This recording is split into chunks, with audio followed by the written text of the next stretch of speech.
He had his gun, so he just swung it open. I start to notice that, the atmosphere feels a little bit weird.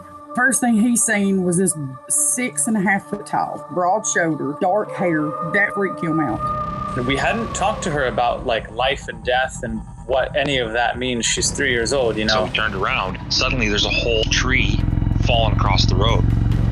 And she was describing to us that, there was a deceased person that she could see visually. You're listening to Cryptid Clues, where we tackle the ever-expanding history and mystery of monsters and supernatural madness every Monday. You can find us at CryptidClues.ca for more information, or even check out exclusive content and support us at patreon.com/CryptidClues. Hello everybody, welcome back to another episode of Cryptid Clues. I am your host Taylor, and today we have an episode different than the norm slightly, but I reckon just as informative and entertaining as always. Before we get into today's topic though, a couple of plugs. Last week Reuben returned to discuss the latest roundtable of mysterious lights in the sky over Canada. We broke down some recently published Canadian Airlines radio chatter and just discussed several floating lights that were zooming in and around out of triangle formations and whatnot. It's a good discussion, and we actually have snippets of the pilot's audio sprinkled throughout. We also released a Encounters episode a couple weeks ago with a special guest, Derek. Other than that, we just have a plethora of content ranging from cryptids, aliens, and paranormal. Just search Cryptid Clues and you'll find our feeds on Spotify, Apple Podcasts, YouTube, Facebook, X, formerly Twitter, and Patreon. Without further ado, though, let's get into today's topic. Now, a little context for what we're going to look into today at the start here. For the past few years, I've been digging into my family history. It's proven to be quite the journey with a lot of discovery. However, one of the documents I found affiliated with my ancestor dates back to the late 1700s, early 1800s. It's a place called Norwood in England.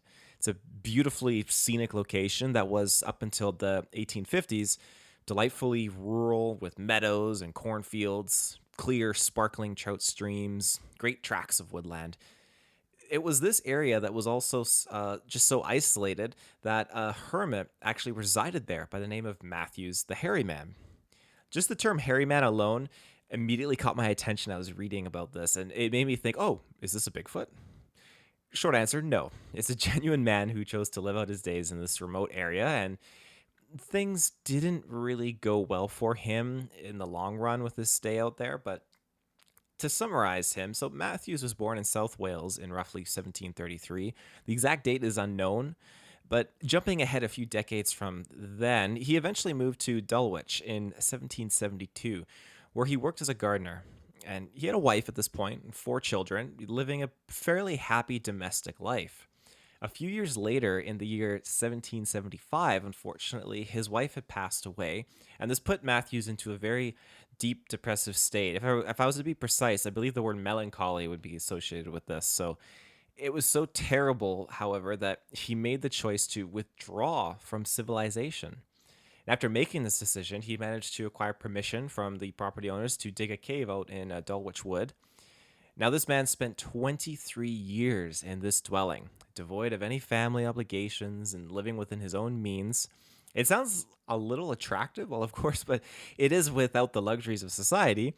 Even back then, as a member of society, you still have access to comfortable luxuries, but those luxuries were well within Matthew's level of comfort here. So nothing he needed was without purpose to live his life, if that makes sense. While the area was remote, there were locals that resided in a few places nearby that dubbed him the Wild Man of the Wood, describing him as a quiet, friendly, and even a well-educated man. As I mentioned before, while his lifestyle wasn't one of cleanliness, it was comfortable. But the term Wild Man of the Wood and Matthews the Hairy Man, it's those types of titles that made me really start to think about, wanting to talk about this person, and that's going to transition into our back half of the episode, which we'll get to later. So just like any mystery, you're going to have investigators, but in the case of Matthews, he had curiously mischievous kids and sometimes, unfortunately, adults that would come in, steal his provisions, and even throw stones at him and his home. Well, some locals did engage in friendly conversation with him. Sadly, the aggression only got worse throughout the years until finally in 1798, some local gypsy boys had actually attacked him and beat him so brutally that they broke his arm and just stole 12 shillings off of him. Now, I tried to find a proper conversion of shillings into Canadian dollars, but I wasn't sure if the Google results were telling me the accurate amount. It's I'll let the listeners explore what that currency conversion would be. It's worth noting that shillings are no longer a currency accepted in circulation. It's again one of the reasons why I'm having trouble trying to bridge that conversion rate between the two. But ultimately, 12 shillings taken from a hermit, it's just a terrible scenario. But during the time he spent healing from his injuries after this event happened, he started to feel an inner sense of disgust at his state of living and dwelling. It was so much so that he actually abandoned it for a period of time and went to live with his son in Wales. Now, this was short-lived. As I mentioned, it was for a period. After a year and a half, he felt the need to return to Dulwich and begin again. He once more acquired the permission to reside within this wooded area nearby where he used to live and constructed a new dwelling. It turns out his last one was actually destroyed by vandals after he left. And then in December of 1802, 5 kids, this was close to Christmas time, they had this tradition every year of going to visit the hairy man. And upon arriving at this new dwelling that he had created, they sadly came across the man's body near his cave. It was unfortunately mangled and lifeless. It had appeared that he was beaten to death, covered with ferns, and there was an oak branch that was just stuck under his arm. And the speculation is that maybe this branch was used to hook and pull out the hermit from his cave.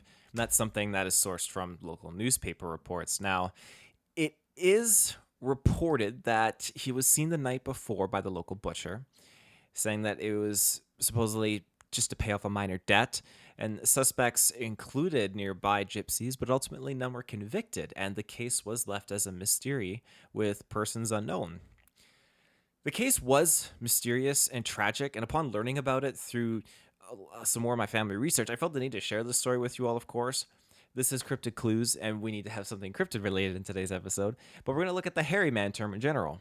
Bigfoot, wild man, these names encompass a variety of different creatures. Sometimes it could be referencing a simple hermit, but they are usually attributed to similarly looking, large, excessively hairy bipedal beings.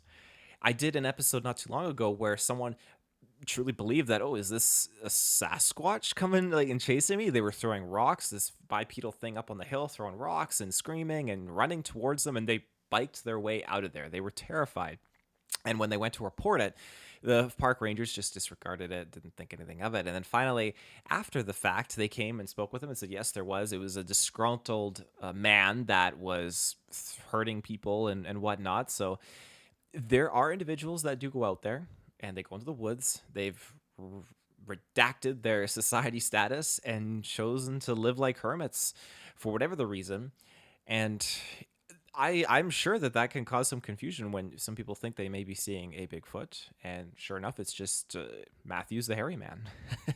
But I digress. So we have our North American Sasquatch. There's the orang pendek from Indonesia, mapinguari from Brazil, skunk ape, Southern America, the yowie of Australia, the hibagon from Japan, the yeti of the Himalayas, and the yeren of China. That's just to name a few. These are the more familiar titles, and there is a plethora of other titles and names for these creatures that exist out there. But hairy man or wild man can apply to all of these nonetheless. It's important to also remember each of these beings is a reflection of the environment that they're spotted in. At least that's how I view this. And of course, the ultimate question is, are they all real? But I'd like to toss another one into the mix. Are they all related to each other? I'm not talking brother, sister, cousins, or anything like that, but what sort of genealogy do they share, or are they just enlisted in the same family devoid of any proper relation to each other, like a gorilla and an orangutan? The more we explore these comparisons, the more we pinpoint subtle similarities between real-life apes, for example. The hairy men living around the world. Comparing that to apes, and I've said this before, but just to reiterate, a study conducted in 2022 found that chimps would drum out messages by knocking sticks on tree roots, creating knocks. And granted, this is an entirely different species engaging in this method of communication, but it's not devoid of discovery. For decades, we've had Bigfoot encounters detailing the sounds and tree knocks that they make, and that serves as a connection to this real life study. It's kind of like working your way backwards is how I like to look at it, but I think that there is subtle, concrete pieces of discovery that we can apply to the cryptid world through looking at the world around us that we can see with our own eyes. But of course, as apes range in all sorts of sizes, so do the variety of hairy wild men. Let's look at the Yowie of Australia, bipedal, standing between 6 and 12 feet tall.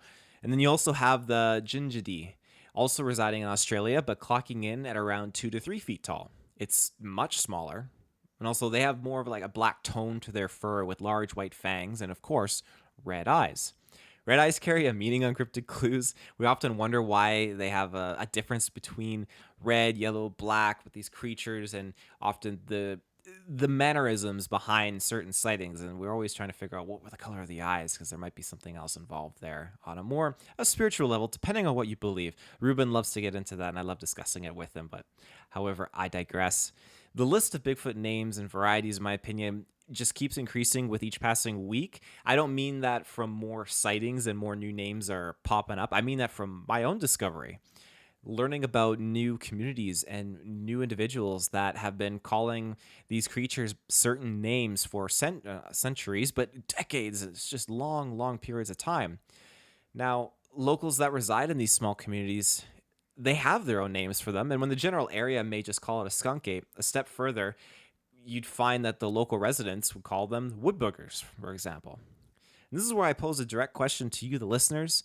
When I check the podcast stats, I can see, geographically speaking, of course, where we're most popular over a set period of time. For example, this past month, California, Texas residents, you've been pretty interested in this show. So shout outs to you guys living in both those states. But as for my question, what do you call Bigfoot in your local communities? This applies to wherever you reside, anywhere in the world.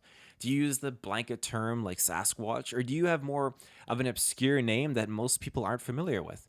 I would love it if you were to post that in the comments or send that name into CryptidClues@gmail.com. It's something that I would love to look more into and just learn for my own benefit, and I can talk about it on the show. But as we draw into our next stage here of this episode, I'm going to explore this Hairy Man Cryptid Reports, and this is basically a newspaper that had surfaced recently, and it's something that is dated a few decades ago. And I quote, "I don't say there is anything that can't be explained. Well, I don't know, except the hairy man. He lives down there, around Lowland Cove. I didn't see him the last couple of years, but I've seen him previously. He's got hair on him. He stands about 8 feet, and he's got big arms that go down way beyond his knees.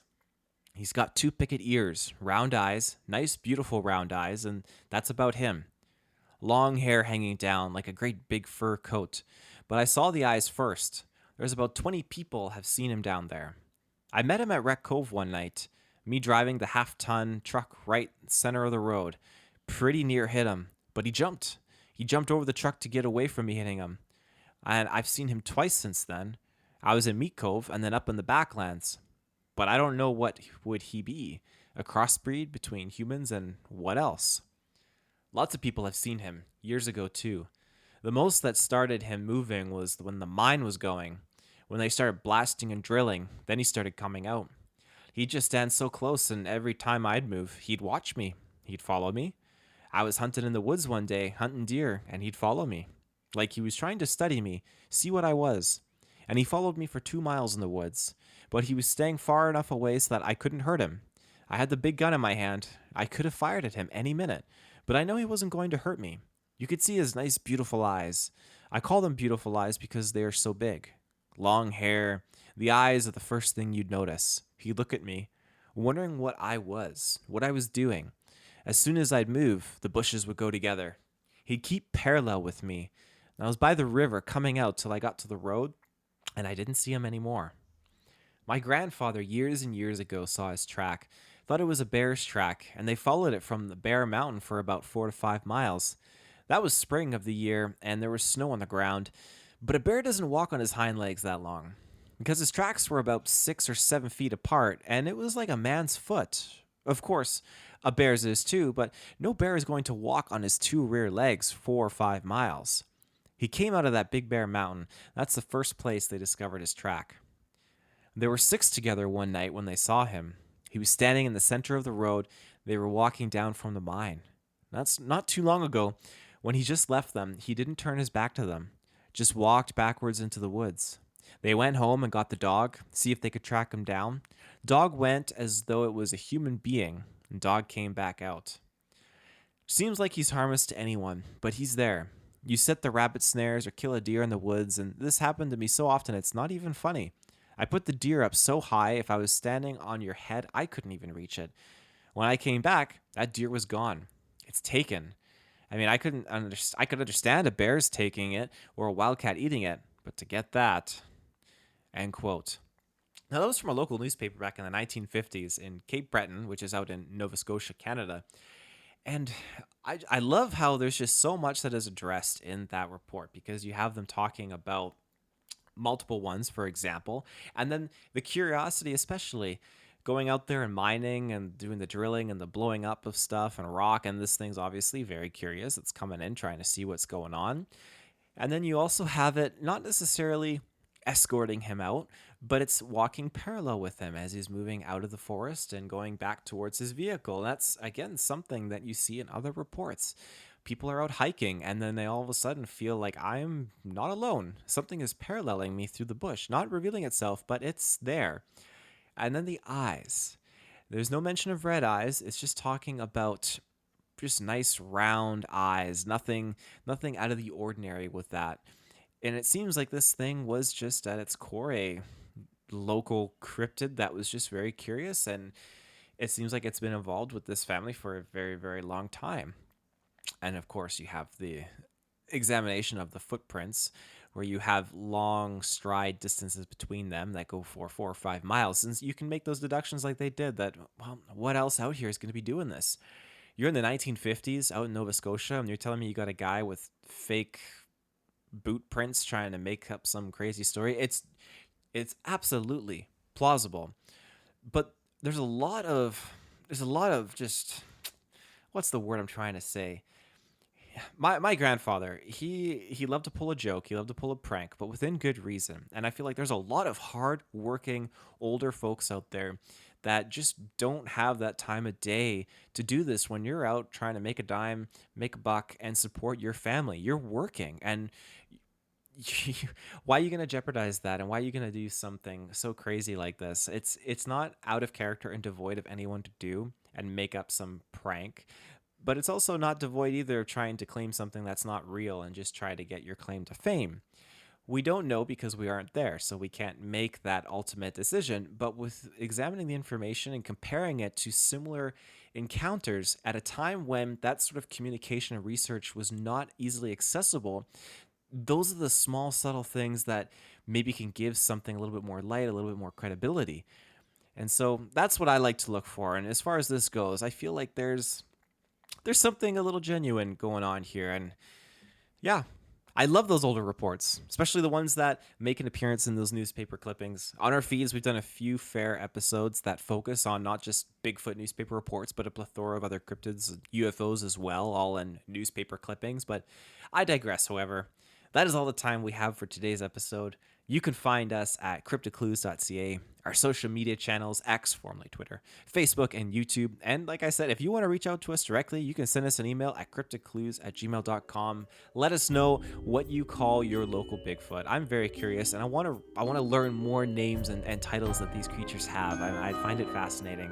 But until then, everyone, take care and stay safe.